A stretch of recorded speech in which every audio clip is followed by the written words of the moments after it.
Hello mga Kuya Mon, at ngayon nga pala ay pinagdiriwang ng CSDS ang aming ika-isang dekadang pagkakatatag. And to set the mood ng event, pagpasok pa lamang ng gate ay nakasalubong na agad ang matitikas na mga miyembro ng Peace Corps at Boy Scout. Nandyan din ang Banda Colegio na patuloy ang pagtugtog para sa mga mag-aaral.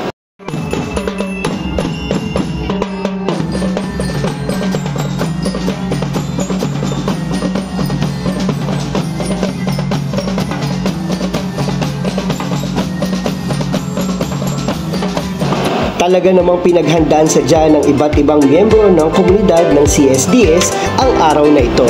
Bukod sa Foundation Day, pinagdiriwang din ngayon ang selebrasyon ng Buwan ng Wika. Kaya mapapansin mo na ang ilan sa mga mag-aaral ay nakasuot ng pambansang kasuotan. Ngayon din gaganapin ang panunumpa ng iba't ibang opisyales ng mga organisasyon sa paaralan. Sa pagsisimula ng pagdiriwang, tayo ay nagkaroon ng banal na misa para magpasalamat sa ating Poong May Kapal. Merong isang mayamang may-ari ng bukid. Ito pa'y simbolo ng Diyos. Yung mayamang may-ari ng bukid, siyang simbolo ng Diyos. Tapos yung tatlo niyang alipin, tayo po yun. Ano pong nangyari? Yung Panginoon nila aalis. Sabi ng Panginoon sa tatlong alipin, halika kayo rito. Ikaw, bibigyan ko ng 10,000 piso. Bukod kasi sa mga biyayang ating natatanggap araw-araw, ay gaganapin din ngayon ang groundbreaking ceremony ng Arts and Sports Center ng ating paaralan.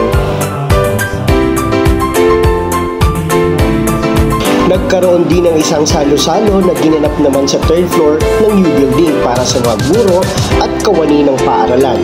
Kasama ang mga bisita mula sa local government unit at sangguniang barangay ng Gulog.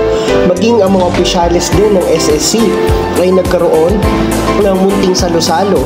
Namigay din ang ating school president ng ice cream sa mga mag-aaral ng CSDS.